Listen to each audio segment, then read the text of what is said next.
आज सबसे पहले तो नवरात्रि की सब लोग को बहुत बहुत बधाई। शक्ति की उपासना करोगे आप सब लोग शक्ति प्राप्त करने के लिए। भगवान राम ने भी देवी की पूजा की रावण को मारने से पहले, तो उन्होंने उनसे पूरी की पूरी उनकी शक्ति मांगने की प्रार्थना की, क्योंकि वो मर्यादा पुरुषोत्तम राम के रूप में अपनी लीला दिखा रहे थे। तो आप सब भी मर्यादा पुरुषोत्तम बन के ही चल रहे हो, जो घर गृहस्थ में रहने वाले लोग हो, अपने को सांसारिक समझते हैं, जीव समझते हैं।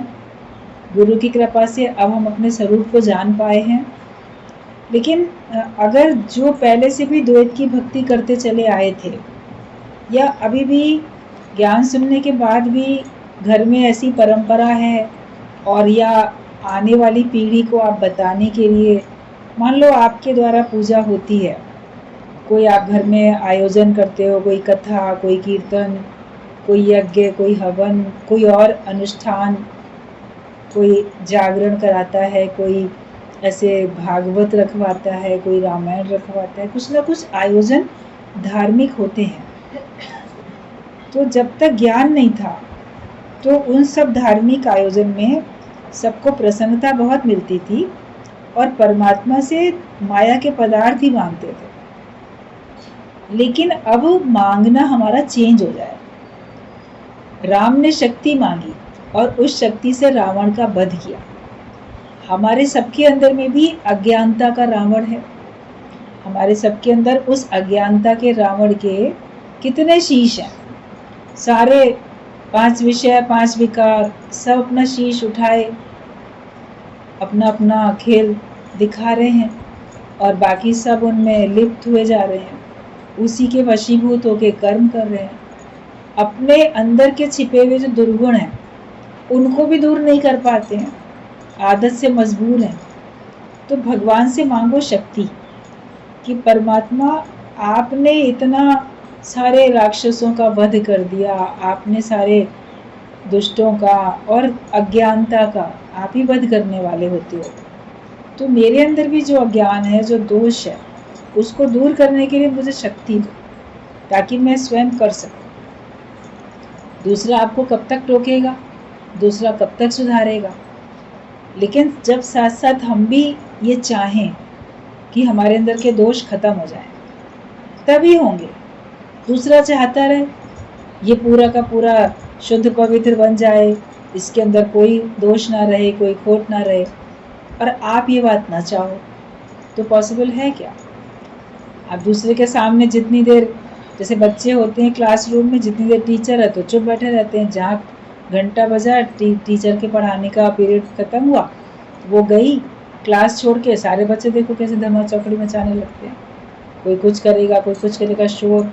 और फिर थोड़ी देर में दूसरी क्लास, दूसरा सब्जेक्ट पढ़ाने के लिए दूसरी टीचर आती है, तो फिर चुप होकर बैठ जाते। होता है ना ऐसा, तुम लोगों ने भी किया होगा स्कूलों में। तो ऐसा ना हो कि हम बस थोड़ी देर के लिए तो शांत हैं, उसके बाद फिर हमारे अंदर में खलबली मच जाए। तो हम किसी के सामने सुधरे हुए हैं, मेरे बड़े हैं, मैं इनके सामने सिगरेट नहीं पीता, मेरे बड़े हैं, इनके सामने शराब नहीं पीता, और वैसे पी रहे हैं। तो वैसे छूटने के लिए तुमको अपना जोर लगाना पड़ेगा ना, कि चाहे मैं सबके बीच में हूँ, चाहे मैं अकेले में हूँ, मुझे अपने उस गलत स्वभाव के अधीन नहीं होना। तो ऐसे चाहे हम सबके बीच में हैं, चाहे हम अकेले हैं, हमको अपने विषय विकारों के, अपने दुर्गुणों के अधीन नहीं होना।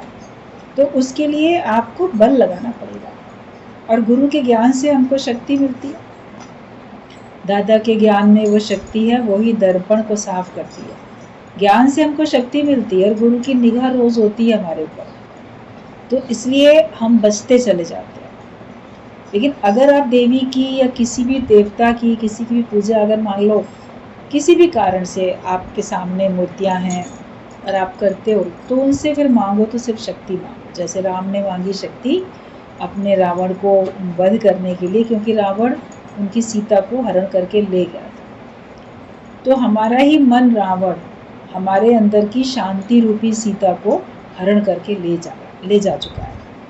तो इसके लिए हमारे अंदर में शांति आए, हमारे मन का नाश हो, इसके लिए शक्ति मांगो।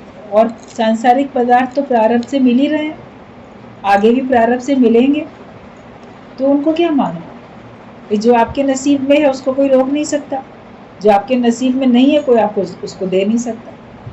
ये विश्वास जब हमें सत्संग में गुरु के ज्ञान से पक्का हो जाता है तो आपके पदार्थ मांगने की आदत छूट जाती है। गुरु जी बोलते थे पूजा मतलब पा जा, तुम जिसकी पूजा करते हो उसको प्राप्त कर सको, उसके अंदर के गुण, उसके अंदर के लक्षण धारण कर सको। देवी ने ऐसे वध किए असुरों के, तुम्हारे अंदर भी जो विचार हैं असुर हैं, और बाहर भी आप इतने शक्तिशाली होके चलो कि कोई आपके ऊपर गलत निगाह डाल नहीं सके।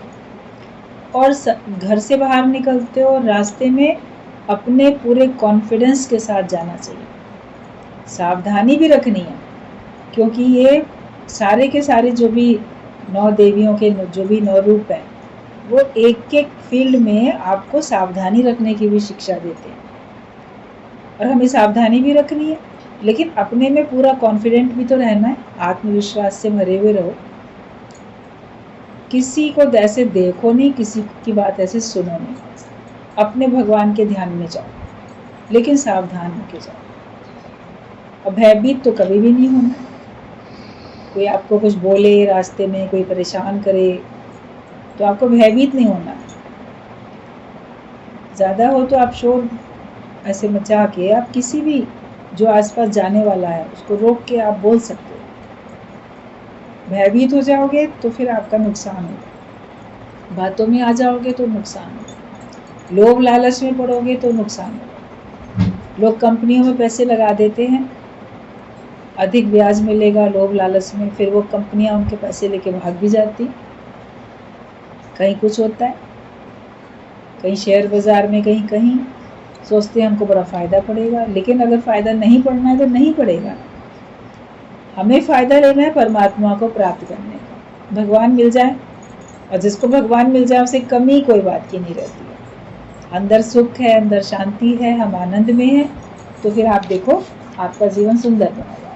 हमें अपने जीवन को ज्ञान के हिसाब से सबको बनाना है। तो आप पूजा करो या ना करो, जो लोग पूजा कर रहे हैं उनको भी देखो, और हर एक में भगवान का रूप देखो। प्रत्येक स्त्री माता का रूप है, शक्ति का रूप है। हमें हर एक का सम्मान करना है। आप कुछ नहीं दे सकते तो सम्मान तो दे सकते हो, अपमान तो नहीं करो किसी का। ये एक अपने अंदर में प्रॉमिस करो कि हमें आज से किसी का भी अपमान नहीं करना। जो है जैसा है, उसके पास जो है जितना है उसको आप सही सलाह दे सकते हो सुधरने के लिए, ऊंचा उठने के लिए, लेकिन उसके किसी गलती पे उसका अपमान कभी भी नहीं करो। हर एक को मान सम्मान देते जाओ, भगवान का रूप सबको समझो। संहार करता काली देवी भी तो भगवान का ही रूप मानी जाती है, तो उसको भी तो हम भगवान करके जानते हैं। और जो भगवान के संग जो भी कुछ है इर्द गिर्द, उसकी भी सबकी पूजा हो जाती है। तो हमें चाहे किसी से अच्छाई मिले, बुराई मिले, हमें लेनी नहीं है बुराई, लेकिन हम सबको भगवान का रूप समझें। यही सत्संग में रोज बताया जाता है कि हम सबको भगवान का रूप समझें, और हमारे अंदर में किसी प्रकार का भी अज्ञान बचे ना। भगवान हमारे अंदर में विराजमान हो जाए। भगवान तुम मुझे मिल जाओ, तुम्हारी सारी शक्ति मुझे प्राप्त हो जाए और तुम मुझे मिल जाओ। यही एक प्रार्थना हमारी सच्ची प्रार्थना है। कल तक पत्र में आप लोगों ने पढ़ा था कि तुम खुश रहो, और जब तक तुम खुश नहीं रहोगे तो गुरु भी खुश नहीं रहेगा। आगे रामतीर्थ के कुछ पॉइंट हैं। रामतीर्थ लिखता है, तुम्हारे दिल में गोली लगे ये बेहतर है उससे कि तुम्हारे दिल में संशय रहे। तुम्हारे दिल में किसी प्रकार का संशय नहीं रहना चाहिए।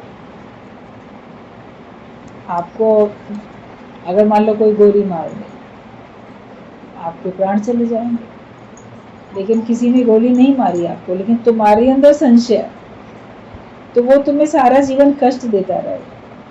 प्राण तो चले गए तो एक ही बार में आपको कष्ट हुआ, अरे गोली लगी, बड़ा दर्द हो रहा है, गर्दन काट दी, छटपटा के चले गए, मर गए। विष पी लिया तो छटपटा के चले गए, वो थोड़ी देर का। लेकिन संशय जो रखा, वो जब तक आपके प्राण है, जब तक आपका जीवन है, वो संशय आपको चैन से नहीं रहने देगा। तो हमारे दिल में किसी प्रकार का संशय नहीं रहना चाहिए। गुरु जी का कहना होता था कि किसी के प्रति भी अगर तुम्हारे मन में कोई विचार आया है तो तुम गुरु से बात कर लो। गुरु से बात करके तुमको उसका कोई समाधान मिल जाएगा। और जब तुम इतने समझदार, थोड़े होशियार बन जाते हो और सब में भगवान का रूप देखने लगते हो तो तुम्हारे संशय भ्रम दूर होने लगते हैं। दूसरे का रिसीविंग माइंड बनाओ, मित्रता करके उनका ऐसा मतलब माइंड बनाओ कि वो तुम्हारी बात को सुने और तुम्हारी बात को समझे, तुमको अंडरस्टैंड करें। जहाँ प्रेम होगा तो वहाँ कह सकते हैं देखो तुम्हारी ये बात मुझे ना अच्छी नहीं लगी, और जहाँ प्रेम नहीं होगा वहाँ पे कहोगे तो और दूरियां बन जाएंगी। तो बस हमें सबसे प्रेम ही करना, अपना आप जान के, और प्रेम की भावना रखनी।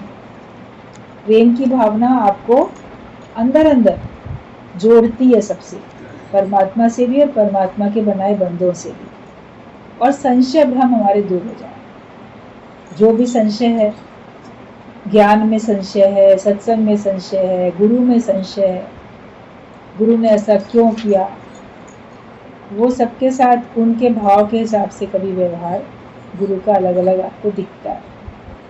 तुम्हें उसका कोई व्यवहार अगर पसंद नहीं आया कि मेरे साथ ना गुरु ने ऐसा किया जो कि मुझे अच्छा नहीं लगा, तो वो तो आप डायरेक्ट गुरु से ही बात करो, तो वो संशय दूर होगा। घर परिवार में जिसकी जो बात आपको बुरी लगी है वो आप प्रेम से डायरेक्ट उससे बात करो, थोड़ा उसको समय दे दो, थोड़ा उसका जो उद्वेग था, क्रोध था, जो भी समाप्त हो जाए।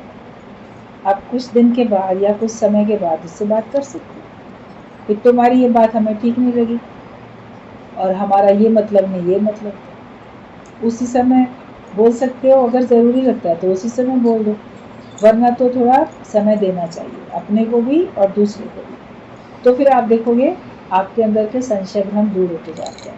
और फिर बड़ी बात ये है कि हम अगर भगवत भाव में रहेंगे, हे ही भगवान, तो हमारे अंदर के सारे संशय भ्रम तो दूर होते चले जाएंगे। जो होता है भगवान की मर्जी से हो रहा है, भगवान ही करने वाले हैं। तो ये बताया कि तुम्हारे दिल में गोली लगे ये बेहतर है उससे कि तुम्हारे दिल में संशय रहे। और अगर तुम्हारे दिल का संशय जाता ही नहीं है, सब समझाते हैं, गुरु ने समझाया और उन्हें तुम्हारे दिल का संशय जा ही नहीं रहा है, तो उससे बेहतर है तुमको गोली लग जाए, दुनिया से ही चले जाए। श्याम भगवान एक भजन सिंधी का बड़ा अच्छा सा गाते हैं, तो कई बार जब लखनऊ में आते थे तो सबकी फरमाइश पे बहुत सारे सिंधी के भजन, सब अलग से होता था, हिंदी के भजन, सिंधी के भजन, बड़ी महफिल लग जाती थी सत्संग के बाद। तो उसमें एक भजन था, उसकी लाइनें थी कि मैं सबके दिल में भगवान की वजह से प्रेम देखना चाहता हूँ, और जिसके दिल में प्रेम नहीं दिखेगा उसका मैं कत्ल कर दूँगा। उसमें सिंधी में जो भजन था उसमें इस प्रकार के भाव से लेके शब्द थे कि जिसके दिल को मैं प्रेम से खाली देखूं उसका तो मैं कत्ल ही कर दूँ, क्योंकि उसको फिर जीने का ही अधिकार नहीं है।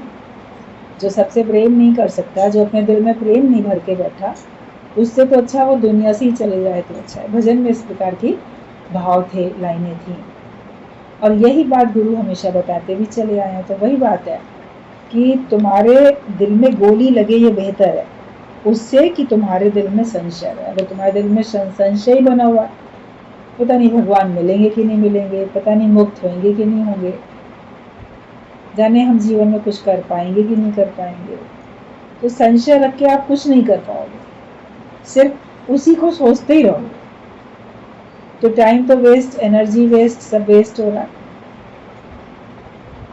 राम तीर्थ ने भी बात बोली है कि अगर तुम्हारे अंदर संशय है तो उससे तो अच्छा तुम्हें गोली लग जाए, तुम खत्म ही हो जाओ तो अच्छा।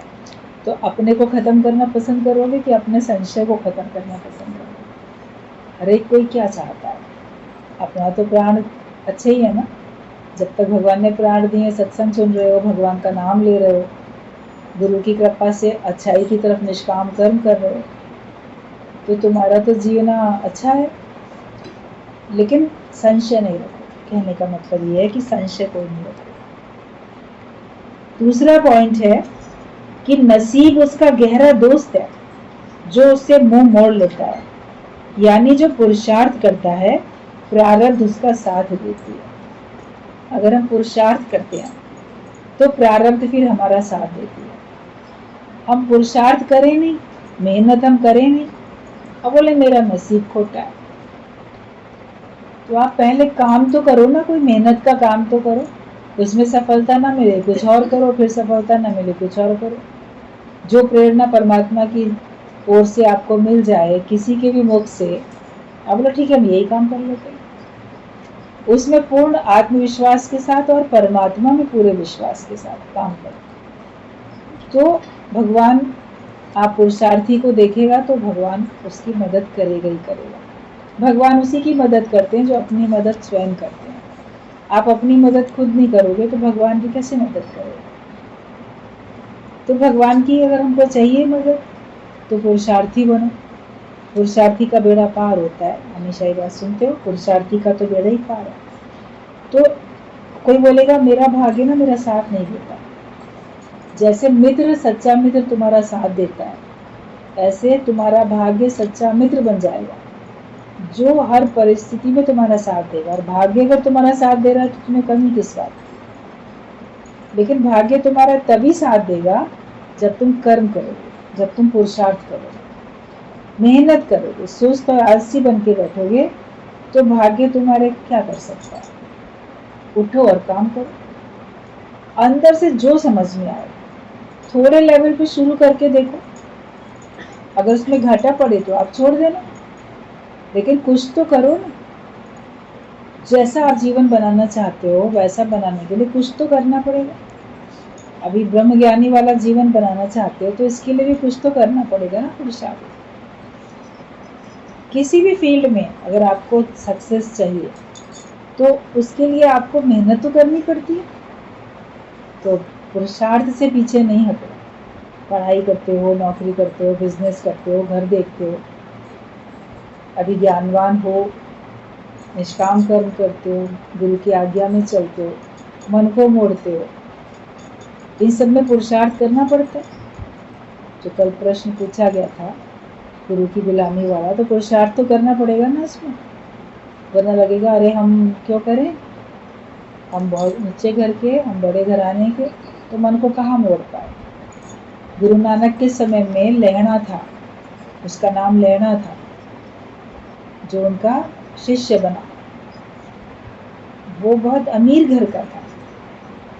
ऐसे घर से आया, रोज आता था, गुरु की आज्ञा में चलता था, अच्छे से तैयार होके आया, सिल्क का बढ़िया कुर्ता पजामा सब ऐसे पहने हुए, बढ़िया कपड़े, और बारिश होके चुकी थी और गुरु नानक देव थोड़ा सा टहलने के लिए आगे और अन्य शिष्यों के साथ खेतों की तरफ जा रहे थे।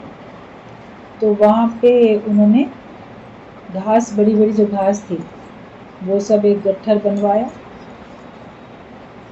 और वहाँ पे लाल मिट्टी थी, गीली मिट्टी, घास तो जड़ सहित उखड़ गई, उसको गट्ठर बांध के रख लिया। अब उसमें से पानी तो टपक ही रहा था। जो गठरी अगर मान लो आप किसी चादर में, धोती में, किसी में बांधोगे तो वो तो उसमें से तो पानी गिरता ही है, और वो भी ऐसे मिट्टी वाला। तो गुरु नानक देव ने, अपने बेटे भी थे साथ में, उनसे कहा कि ये उठाओ, सर पे उठा के ले चलो घर में, ले चलने के लिए, ताकि गाय वगैरह घास खाए।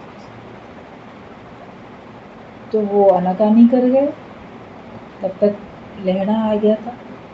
लहड़े से कहा ये गट्ठर उठाओ सर पे।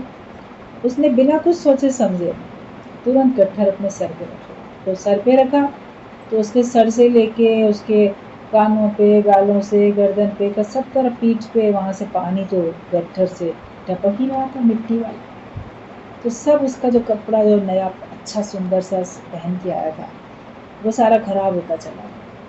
उसने कोई परवाह नहीं की। गुरु ने कहा तो तुरंत सर पे उठा लिया और लेके पहुंचा। तब गुरु नानक देव की जो बहन थी नानकी, बोली अरे ये तुमने क्या किया नानक, इससे गट्ठर उठवाया, देखो सब इसका जो कुर्ता था सब खराब, सब मटमैला, मिट्टी लग गई, सब पे खराब हो गई। तब गुरु नानक देव ने उसको देख के कहा कि नहीं, ये तो ना केसरिया रंग में रंग है, गंदा नहीं हुआ है, ये केसरिया रंग में रंग है। तो भले वो कितना अमीर था, लेकिन गुरु की आज्ञा में चलने में अगर आप उनका जीवनी ऐसे पढ़ोगे तो हर बार कुछ सोच विचार करने नहीं है। तो आज्ञा में चलने के लिए भी तो पुरुषार्थ ही करना पड़ेगा ना, मन को मोड़ने के लिए। जो लोग मन को नहीं मोड़ पाते हैं वो आज्ञा में नहीं चल पाते। और जो एक बार ही समझ लेता है कि गुरु की बात मानने में मेरी भलाई है, गुरु मेरे लिए साक्षात पारब्रह्म परमेश्वर है और उसकी बात मानने में मेरी भलाई है, क्योंकि वो जो कर रहा है मेरे भले के लिए करता है। सच्चे गुरु तो कभी आपका नुकसान नहीं करते, बाकी कच्चे और झूठे गुरु की बात हम नहीं करते हैं। जो सच्चे गुरु होते हैं वो तो अपने आने वाले सुनने वालों का भला ही करते हैं। गीता भगवान ने लिखा ना पत्र में कि मैं खुश तो रहना चाहता हूँ, लेकिन मैं तब तक खुश नहीं रह सकता जब तक मैं तुमको खुश ना करूँ। ये तो सच्चे गुरु की निशानी होती है। बाकी तो और गुरु अपना सुख, अपना चैन, अपना आराम, वही सब देखते हैं। दान मिल जाए, दक्षिणा मिल जाए, आश्रम बन जाए, हमारे अपने चार्टर्ड प्लेन हो जाए, हम यहाँ जाए, हम वहाँ जाए। तो यश कीर्ति में उनको अपने सुनने वाले दुखी हैं कि सुखी हैं, उनकी तरफ खास ध्यान नहीं होता। वो संख्या बढ़ाने में लग जाते हैं, जैसे कि फैलता जाता है विस्तार। एक तालाब होता है, एक झील होती है, वो बहुत दिखता है, पानी पानी पानी फैला हुआ, इतने किलोमीटर का तालाब है, इतने किलोमीटर लंबी झील है। और एक होता है कुआं गहरा, वो तो छोटे ही दायरे में होता है, लेकिन कुएं का पानी हर एक की पहुंच में है, उसमें से कोई भी बाल्टी डाल के पानी ले सकता है, पीने योग्य है, और उसका पानी कभी खत्म नहीं होगा। वो उसका कनेक्शन पाताल से, भले वो छोटे दायरे में दिखता है। तो गुरु हर एक को अंतर्मुखी बनाता है और आपका कनेक्शन सीधा परमात्मा से जोड़ देता है। जैसे कुएं का कनेक्शन पाताल से हो गया, गहराई से, तो उसको पानी मिल रहा है। तो जब हमारा मन का, हमारी मनोवृत्तियों का, सबका कनेक्शन परमात्मा से हो जाता है, तो फिर हमको कभी भी दुख मिलना ही नहीं है, हमको हमेशा आनंद और शांति मिलनी है। भगवान आनंद का रूप है, भगवान शांति का स्वरूप है, हमारा नाता उससे जुड़ गया। तो फिर आप देखोगे कि आपका मन हमेशा आनंद में रहेगा, जैसे कुएं में हमेशा पानी रहेगा। आपका योग लग जाता है परमात्मा से। बाहर से देखने में भले लगेगा कि इनके पास तो बहुत कम है पानी, मगर वो कभी खत्म होने वाला है ही नहीं। गुरु हमको गहराई में लेके जाता है, अंतर्मुखता में लेके जाता है। कोई लोग बहुत फैलाने में लगे रहते हैं,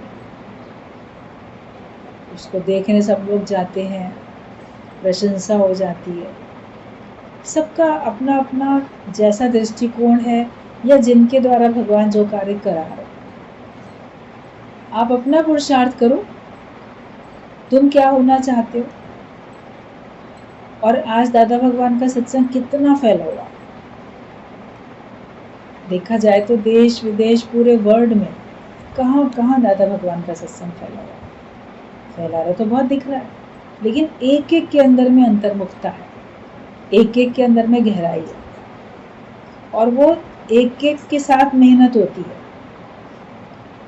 गुरु मेहनत करते हैं किसी भी रूप में, अलग अलग जगह पे अलग अलग लोग होते हैं जो गुरु का कार्य करते हैं, और जिसके साथ मेहनत हो रही है, सुनने वाले के साथ, वो भी अपनी मेहनत करता है। गुरु हमको अपनी मदद करना सिखा देते हैं।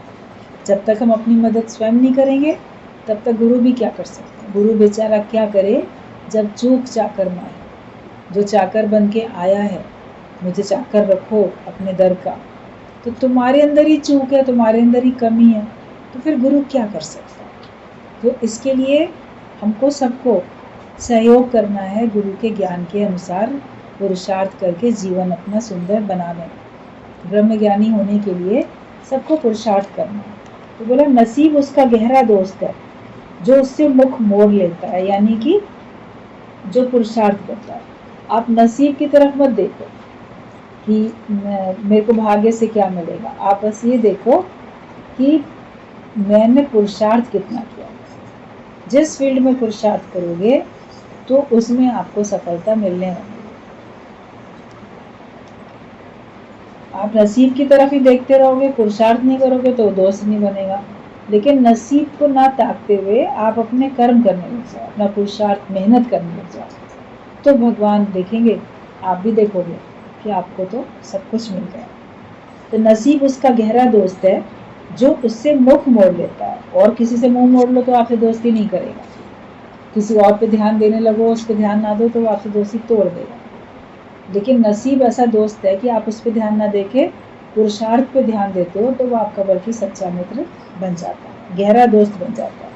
यानी जो पुरुषार्थ करता है प्रारब्ध उसका साथ देती है। अगला पॉइंट है, सब कुछ जीतने के लिए सब कुछ गंवाना चाहिए। सब कुछ जीत जाए तो सब कुछ जीतने के लिए हमें सब कुछ गंवाना भी पड़ेगा। अपना हमने जो अपना माना था बेगाना कर दिया, जो हमने अपना माना उसको गुरु ने बेगाना कर दिया।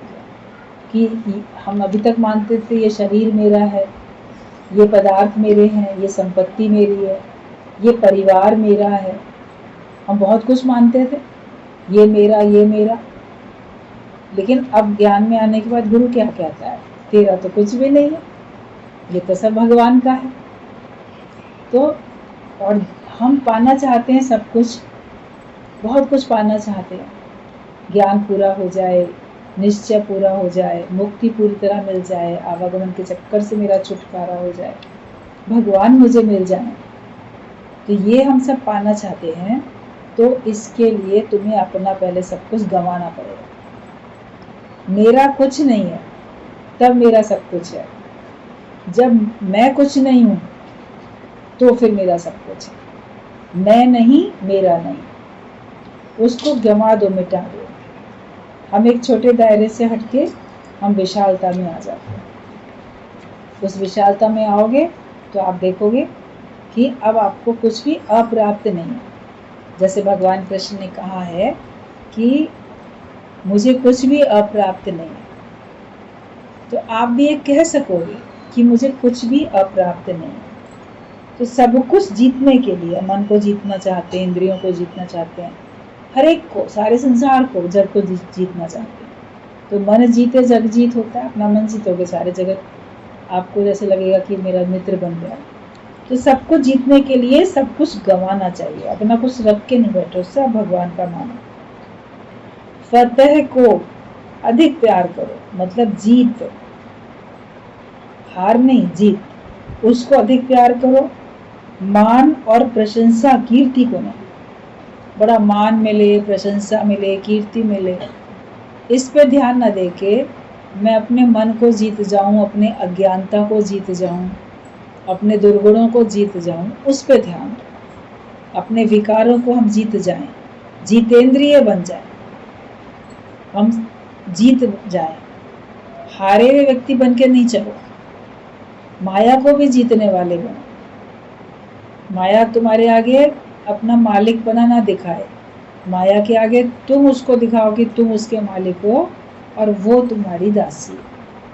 माया को भी जीत के बैठो, हम माया को जीत नहीं पाते। तो जीत को अधिक प्यार करो, मान और प्रशंसा कीर्ति को नहीं। अगला पॉइंट है, तुम्हारी मिल्कियत की चोरी करने वाला चोर है, पर तुम्हारी मिल्कियत की मालकी की चोरी करने वाला गुरु है। जैसे तुम्हारे पास घर संपत्ति सब है, कोई चोर आया, वो तुम्हारी मिल्कियत चुरा के ले गया। तुम्हारे घर में सोना गहना रखा था, कैश रखा था, उसने चोरी कर लिया, चला गया। बोलोगे अरे मेरी तो संपत्ति चली गई। तो जो ले गया तो वो चोर हुआ ना, वो चोर सब चोरी करके ले गया। तो मिल्कियत की चोरी करी मतलब तुम्हारी संपत्ति की चोरी की, तुम्हारे धन की चोरी करी चोर ने। गुरु जो है उससे भी बड़ा चोर है, वो तुम्हारी धन संपत्ति की चोरी नहीं करता है, वो तो तुम्हारे पास ही रहती है। लेकिन उस मिल्कियत में जो तुम अपने को मालिक बना के बैठे थे, मैं मालिक हूँ और ये मेरी मिल्कियत है, मैं इसका स्वामी हूँ, ये मेरी संपत्ति है, तो तुम्हारे मालिक पने की चोरी कर लेता है। हम जो है पहले अपना मानते थे, अब हम गुरु का मानते हैं, और कब गुरु ने वो चोरी कर ली हमें पता भी नहीं चलता, और हम उसमें खुशी खुशी उसको चोरी करने देते हैं कि हम चाहते ही हैं कि गुरु हमारे मालिक पने की चोरी कर ले ताकि हम छूट जाएं। भाई हम जिम्मेदार हैं, वरना अब हमने दे दिया, हमारा गुरु ने ले लिया तो मैंने छुटकारा पाया। तो गुरु एक बड़ा चोर है। गीता भगवान बोलते थे कि कौड़ी हराम बुझका हलाल, मतलब ये बोलते थे कि तुम एक कौड़ी भी दोगे ना हमको थोड़ी, वो लेना हमारे लिए बड़ा पाप है, बड़ा हराम, लेकिन जो तुम्हारी पूरी गठरी है वो लेना हमारे लिए अच्छा काम है। तुम्हारे पास एक बड़ी गठरी भर के है, तिजोरी भर के मान लो पैसा संपत्ति, उसमें से तुम थोड़ा सा दे रहे हो तो वो गुरु नहीं ले रहा है, लेकिन पूरी की पूरी तुम्हारी तिजोरी लिए ले रहा है, तुम्हारा पूरा का पूरा पर्स लिए ले रहा है। कहते जो तुम्हारा गट्ठर है ना बड़ा, जिसमें सब कुछ मेरा मेरा भर रखा है, वो लेना मेरे लिए जैसे कि पुण्य का काम है, वो मेरे लिए ईमानदारी का काम है, वो मेरी ईमानदारी की कमाई है।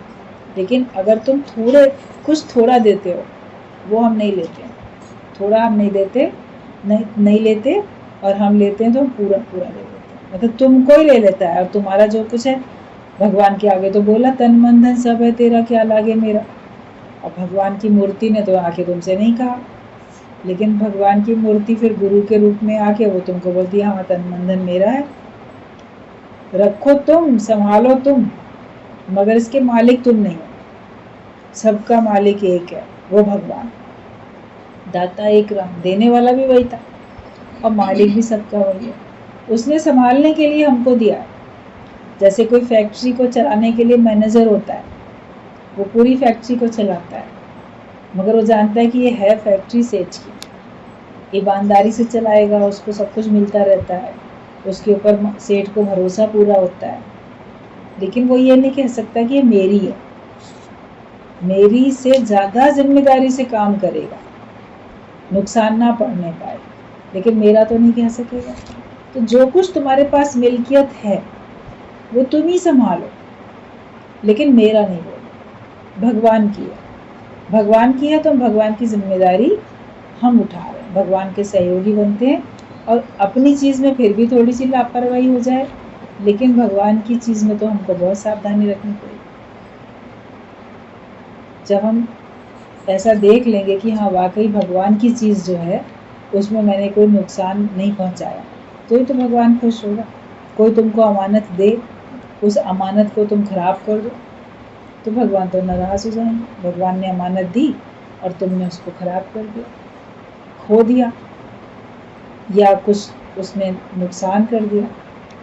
तो जो कुछ है भगवान का वो तुम जिम्मेदारी से अच्छी तरह से भगवान का समझ के कार्य करो। दूसरे की चीज़ की ज़्यादा जिम्मेदारी होती है। आप लोग ये बात बोलते हो, अरे अपनी चीज़ हो कोई बात नहीं, दूसरे की है, देनी है वापस, उसके खराब नहीं होनी चाहिए। जड़ चेतन जो भी कुछ तुम्हारे पास है सब भगवान का दिया हुआ, उसको सबको भगवान का समझ के हमको करना है।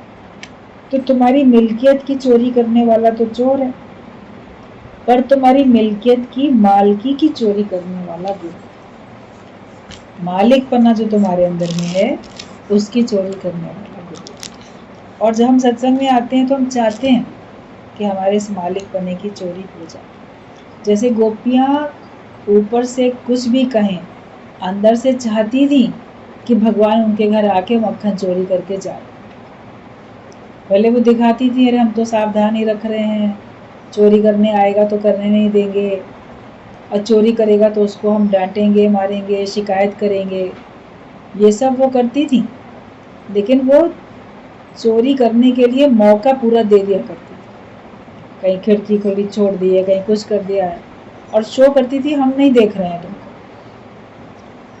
आते हैं बच्चे भगवान कृष्ण के साथ सारे बाल गोपाल, तो आने दो, और शो करती थी हमने देखा नहीं। और जब मटकी तोड़ दें, फोड़ दें, और चोरी कर लें, खा लें। फिर आहट जब ज़्यादा हो जाती तो आ जाते हैं, अरे अरे कौन आया कौन आया। उनको पहले ही पता होता था ये लोग आए, वो खुशी खुशी चोरी करने को थे। फिर ऐसे बाहर से करती थी, क्योंकि उसी में उनको खुशी मिलती थी। तो हमारे देह अध्यास को अगर भगवान ले लेता है, हमारे मालिक बने को भगवान ले लेता है, तो हमें खुशी मिलती है कि ये था ही देने के लिए, और खुद ले लिया आके जिसका था तो और अच्छी बात है। मालिक उसका था ही भगवान, उसने अपना कर लिया तो ये और अच्छी बात है। तो अपने देह अध्यास को गुम करते जाओ, और ये प्रेम में होता है। गोपियों का प्रेम था ना भगवान के साथ, उस प्रेम में वो खुश होती थी, लीलाएं चलती थी। तो हमारा भी जब गुरु से, ज्ञान से, सत्संग से, भगवान से, भगवान के बनाए सारी सृष्टि से, बंधों से, सबसे प्रेम, तो हम हर बात में खुश होंगे ना। जो हो जाए वो बहुत अच्छा हो जाए। एक दिन अभी कोई मैसेज था, उसमें व्हाट्सएप पे लोग डालते रहते हैं, तो उसमें पढ़ रहे थे, बड़ा अच्छा लगा। उन्होंने घटना का जिक्र किया था कि 9/11 की घटना, कैसे पूरा ये आतंकवादी हमले हुए थे बॉम्बे में, होटल वगैरह के ऊपर, बहुत कई लोग मारे गए थे। तो उसमें तथ्य दे के लिखा था कि जो लोग मारे गए उनमें कितने लोग जो थे वो बच गए थे। कैसे बचे? तो छोटी छोटी बातों से बच गए थे। किसी को टैक्सी नहीं मिली तो टाइम से नहीं पहुंच पाया, किसी को कोई सामान लेने जाना था, किसी को उसका बच्चा स्कूल जाना, वहाँ छोड़ने जाना था, किसी के जूते में कुछ हो गया, रुक गया, वो कोई ना कोई कारण से जाना उनको वही था, काम था, लेकिन रास्ते में इतने विघ्न किसी के पड़ गए, किसी के घर में कुछ हो गया, तो उसके कारण से वो पहुंच नहीं पाए। 5 मिनट 10 मिनट की भी देर हुई तो पहुंच नहीं पाए, और तब तक वहाँ पे आतंकवादियों ने हमला करके सब तहस नहस कर दिया था, तो वो लोग बच गए। तो ये कहा कि कभी कभी हम कहीं जीवन में चलते हैं और कोई विघ्न बाधा आ जाती है, तो हम बहुत परेशान होते हैं कि अरे ये विघ्न बाधा क्यों आ गई, मैं टाइम से नहीं पहुंच पाया, मैं ये नहीं कर। तो उसमें सोचो कि कुछ इसमें भलाई छिपी हो। जैसे उस समय तो उनको उलझन लगी कि अरे इतने बजे पहुंचना था वहाँ पे, हम नहीं पहुंच पाए, ये क्या कारण बन गया। मगर बाद में उसी कारण से उन्होंने शुक्राना भी तो माना, वो तो उनको दिख गया। लेकिन कभी आपको नहीं दिखता, भलाई उसी समय नहीं दिखती है, लेकिन मन में ये संतोष करना चाहिए, ठीक है कोई बात नहीं, उसमें भी कोई ना कोई छिपी हुई भलाई है जो आज हमको नजर नहीं आई है। भगवान ने हमको किसी बड़ी मुसीबत से बचा लिया। अपनी ओर से लेट नहीं करो, लेकिन अगर कभी अपने जीवन में कहीं पर भी कोई विघ्न बाधा आती है, तो उसमें भगवान की ओर से कोई छिपा हुआ संदेश है, कोई भलाई छिपी है। जो रास्ता आपको दिखता है उस पर नहीं चल के आपको दूसरे रास्ते पे चलना पड़ा, कोई भी कारण हो, तो हर हाल में हमको हर परिस्थिति में भलाई ढूंढनी है। जब भलाई ढूंढ लेंगे तो फिर आप देखो आपके जीवन में शांति शांति है, आपके जीवन में आनंद ही आनंद। तो आज इतने ही पॉइंट पढ़ेंगे, इसके आगे के आप लोग अगली बार सुनो।